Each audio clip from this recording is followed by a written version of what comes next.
I beg my fellow conservatives and every American and everyone listening to this podcast to think about what you're arguing. We are not as religious. If you're an Orthodox or a strong believer in your faith and you reject this anti-religious secularism, such as we see in America with the Bill Maher's of the world, fine. They have a right to believe that. I disagree with them. I don't believe that it's healthy for society to openly only lift up those voices that reject God and to smother those who don't. I think there should be equality of ideas and equality in debate in public place for all voices, for or against God, for the free practice of faith, the constructions of church, synagogues, or no places of faith. But to say that somehow the defense of Muslim religious freedom will solve the problem of radical Islamism and the threat of immigrants is beyond ignorant. It is suicidal. The problem of Islamic immigration is about the Islamists. The rate of Islamist ideas has yet to be studied, but studies of election outcomes in Egypt and elsewhere, in Turkey with the AKP running, showed that their numbers can be anywhere as low as 20%, all the way up to 40, 45, if not 50% of the population. So Islamism, no different than Christian theocracy was before the American Revolution and all the revolutions in Europe, is the major threat. So neither Macron was correct in some of the avenues of reformation he talked about. He should not necessarily embrace the imams that are only anti-terror, but embrace those that openly reject Islamism. And as Prime Minister Cameron in London, in the UK, talked about years ago, he said in 2011 in his speech in Munich, we need a muscular liberalism. That's what I think as a conservative, and I think liberals should join us in this idea.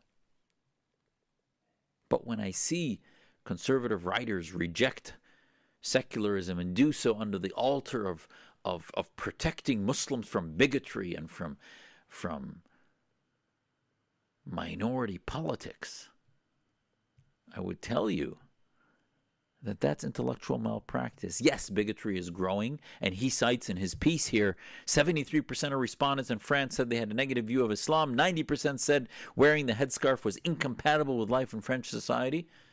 63% thought praying 5 times a day was also incompatible. Okay, yes, I get it. Those are all ideas that are problematic. But how do you fix that? The problem's not the headscarf. The problem is the Islamist movements associated with the headscarf. The problem is not the prayer,